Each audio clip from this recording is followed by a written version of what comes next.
Alright, guys, before I get into what I want to talk about in today's video, I think we may as well address what happened last night with Liverpool. Um, the first half was absolutely awful from Liverpool. Second half got better. It was an even game in the second half, but that first half, from then on, we were just fighting a losing battle. Because Zinedine Zidane in the second half just set Real Madrid up to sit back and try and get us on the counter attack, which is when we struggle.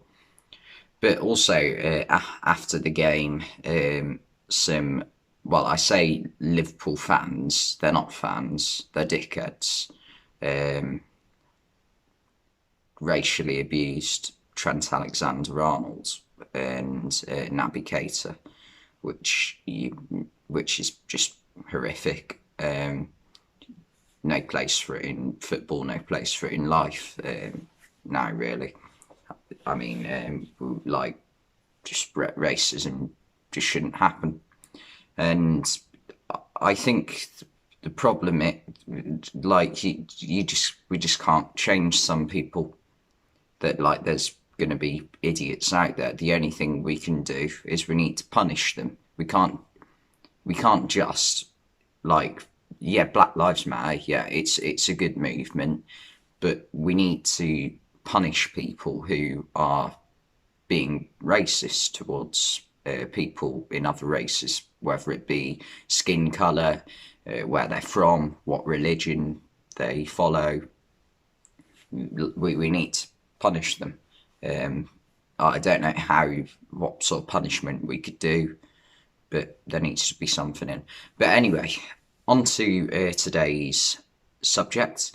Obviously, Sergio Aguero and Man City have announced that they are both parting ways. Aguero will not play for Man City after this season has finished.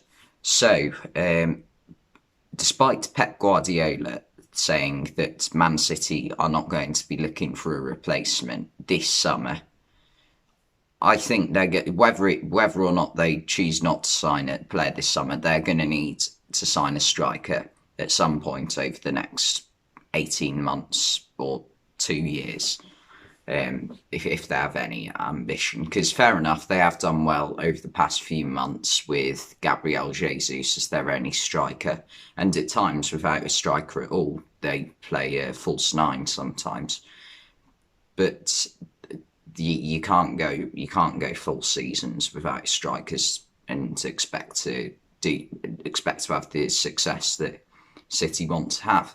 So I think they will need to replace Aguero at some point. So there are a few candidates, obviously. There's Erling Haaland. There is Danny Ings has been talked about quite a lot. There's Romelu Lukaku's been thrown into it now, as he seems to be looking to move away from Inter, which is a bit strange considering how well Inter are doing and how well he's doing. I guess he's scoring quite a lot, isn't he, at the moment, over the past 2 years since he's moved from Man United. And so I think, and also Harry Kane. You've also got Harry Kane. So with Erling Haaland, we know what he's going to cost. You're not getting him for less than 100 million realistically, unless I believe there is a release clause that can be triggered next season. I think next summer. So that might be why they aren't signing anyone this summer. They might be holding out for next season to sign him then. And that release clause is something in the region of 60, 70 million, which is the amount they tend to pay for players. We go on about how City spend ridiculous amounts of money. I think a point to be made is that, like Liverpool, they don't actually buy players for more than 70 million. Like, both of their record signings is Virgil van Dijk for 70 million and Ruben Diaz for 70 million. Whereas it's the teams like Man United, Barcelona, Real Madrid that go, PSG that go into like the 100 million plus mark. So that is an option next summer, I suppose. This summer, I can't see Haaland moving to the Premier League, to be honest, this summer. I think if he is to go anywhere, the only place I can see him realistically going this summer would be Real Madrid. Um, I don't think Man City or any English team would pay for him this summer. Um, Chelsea are possibly the only ones who I would put in that argument. I don't think he would go to City this summer. I think City would be smart enough to wait until next summer, unless there is like a serious bid come in. Then they might think about it, obviously. So that's Erling Haaland. With him, you're obviously getting one of the world's best young strikers, and yeah, you're not going to go wrong with him, are you? Danny Ings, we're looking at a player here who is he's getting on a bit now. I think he's in his late 20s now. So this isn't going to be this is going to be a short-term solution for the next 3 years maybe, but not the next 5, 6, 7 years. Which is what they do, because Man City, when they sign a top quality player, they don't sell him 2 years later. Look at like Aguero, David Silva, Vincent Kompany, Yaya Toure, Kevin De Bruyne, Raheem Sterling. They all stay for multiple seasons, like I'm talking 5, 6 seasons before they leave.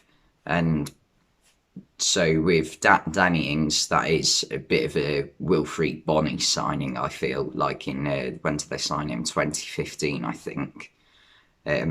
So yeah, it is an option. It's probably going to cost them 40 million.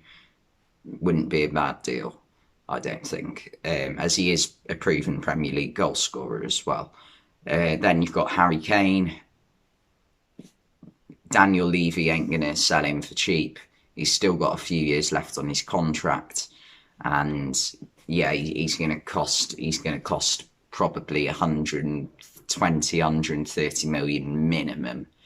So that again, I can't really see happening. Romelu Lukaku, now he would cost 70 million, so that is quite cheap for what you're getting with him.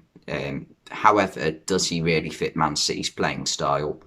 I don't really think so, because let's be honest, his first touch isn't his strong point. He is an aerial threat. He's good. He's good on the ball if he's got space to run into, as he is a powerful player. It's just, it doesn't seem like a Man City signing, really. It seems like a Chelsea or a Man United signing. Well, he was at Man United, wasn't he? But I could see, yeah, and he was at Chelsea as well. I forget that. He barely played for them. He only played about 10 games or something for them in like 2012. But yeah, he still obviously is an option. So out of all of if I'm predicting it, what I think is going to happen is that for the next season, I think they'll rely on players like Ferran Torres, Gundogan to play that false nine role. Sterling can even play that false nine role as well. Who else? Gabriel Jesus, they've still got him, obviously. So I think they might risk it and do that as well. So I think they'll wait until the summer of 2022 to sign Erling Haaland, would be my prediction. Anyway, thanks for watching, and I'll see you next time.